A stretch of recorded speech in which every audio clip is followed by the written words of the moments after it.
when he told me, I'm like, oh yeah, what's that mean? He was like, I heard we just did. I told him that we're gonna get out. I told him, all right, well, I'm gonna talk about Crips. He thought I was playing though, but I assured him I wasn't. And I told his homeboy Jesse that I wasn't, and Jesse said, I'm gonna line up, y'all fade. Y'all gonna fade after school. We got down, and that was the first time I got down with a blood, man. You know what I'm saying? Wow. I was trying to square up with the nigga, but when I seen him pull it up, I was like, oh shit. At the time, I was only 14 years old though. Wow. Oh man. He didn't have no eyes, no nose, no mouth. It was just a clear face.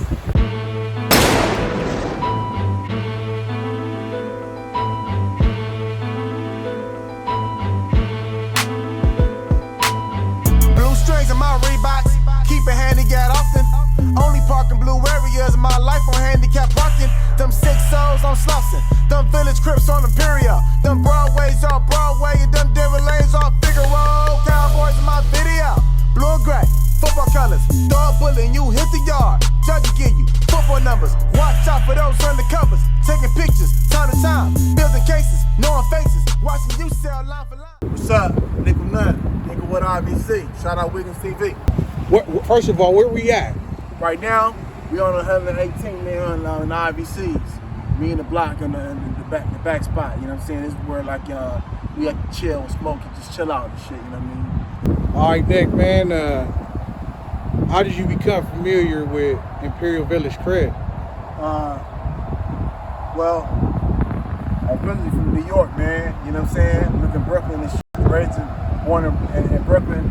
I came to Inglewood, California, like 1996, and I joined IVC at 97.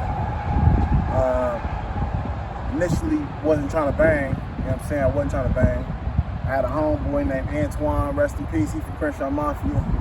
I have a named Mike Smoke Dog from Crenshaw Mafia. Yeah. Jesse, he's from Crenshaw Mafia. Half Pint from Dime Block. We used to have parties and hang out. I never was a gangbanger, man. I used to just hang out with niggas and chill. Yeah. And one day, the niggas told me, well, they told me they used to ask me frequently where I live. And at the time I didn't know, because coming straight from New York, I just didn't know. You know what I'm saying? I didn't know actual streets and shit. But I told them that I lived down Crenshaw, and they asked me, did I pass Brawley Hut? And I'm like, yeah, I think I do pass Brawley Hut. And for those who don't know, that's the restaurant down the street. Right, that's a restaurant down the street. They have burgers, and one of the best burgers and fries in Inglewood. And so, you know, the next day, there was a named Dwight. Dwight, he also died. He's from Avenue Paru. He was tripping. He was hot, man. He was at the Winchell's one day on Crenshaw, and I had ditched that day. The second period nutrition, and Dagan Munchie was telling me that they got to be from Crenshaw Mafia, and I didn't want to bang, man. My mom drove witness and shit, and I just went with the banging shit. You know what I'm saying? But they fired on me, man. Fired my shit up, and I didn't like that shit, man. You know, I ended up going home and shit. I didn't take that. I told my brother what happened. I told him I was going to join IVC out of anger. But I didn't even join the IVC that day. I ended up falling asleep, man. But when I woke up, my brother was looking like the elephant man. He said he went off and got put on, man, because he didn't want his little brother to start banging before him. So I found some homies that was from IVC. There was a big homie that really influenced me, you know what I'm saying, Lucci. He used to have all the whips, all the cars, women, clothes. I mean, at one point in time, I think Inglewood PD might have took a car, and he had bought a Monte Carlo like the next day type shit. And nigga, he was just the man, man. Damn. Yeah, he was the man, bro. You know, I got put on, and the first day I got put on, I went to Monroe. I had like some Eddie Bowers. They used to be like Vans. Back in the days, in the 90s, they looked like Vans, but there was Eddie Bowers. I had some Eddie Bowers, fat blue laces. I had a Gap sweater. Gap was in. GAP. I had the navy blue one. And I used to, and for school, they used to wear a white shirt and blue khakis. So I took the blue khakis, white tee, put the blue hoodie on, the blue Eddie Bowers, and it was a problem, man, with the school, man. I mean, that guy was taking the piss, and Antoine, they called him Booth for Crenshaw Mafia, he died. He asked me, he was like, damn, man, who keep, it was some TCG shit on the wall. The Tugging Crips I written on the wall. He said, who keep writing this C shit? This the Crips. He said, who keep writing this C shit? Whacked it out. Now, at the time, I didn't know how to even diss a Crip, you know, because I was fresh. Right. And when he told me, I'm like, oh yeah, what's that mean? He was like, I heard we dissed them.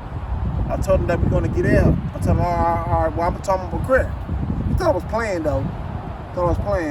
But I assured him I wasn't. And I told his homeboy Jesse that I wasn't. And Jesse said, I'm gonna line up, y'all fade. Y'all gonna fade after school. We got down, and that was the first time I got down with a blood, man. You know what I'm saying? Wow. Yeah, that was the first time. You know, you was in a tragic situation, man. Yeah. And if you could touch on that, and then how you was blessed by God to still be here, man. You know, if you could teach the kids something about that. Well, I'll tell you like this, man. I got shot 5 times in the 5 block. Yeah. We was hanging out on 11-5. My name is Lil C-Nut from my hood. But I changed my name to Niqle because I got shot 5 times on the 5th street. And it took me 5 years to get out the wheelchair. So that 5 been haunting me my whole life, man. Yeah. I was just getting something to eat.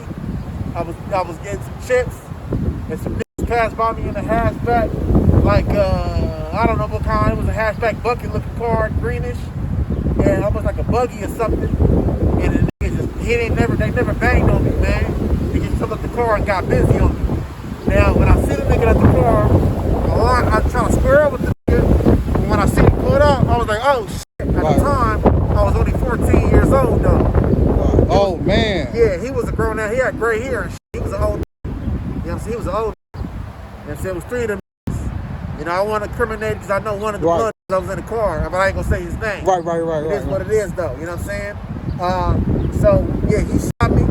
I was in a wheelchair for 5 years. Now, I was in ICU for 2 months, and I had the most craziest dreams while I was in a coma. But the coma was like a dream to me. You know, I mean, I see things that I rarely don't talk about. But you ever heard about the Valley of Death?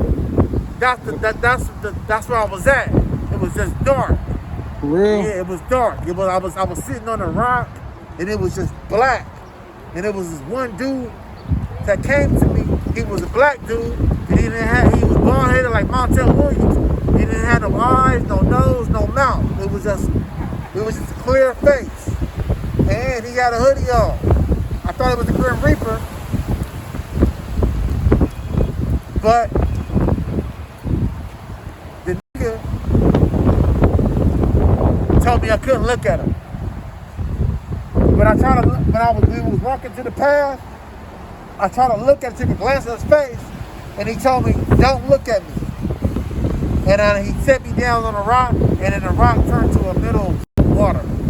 And I literally sat there until I woke up, and the doctors was like, he's awake.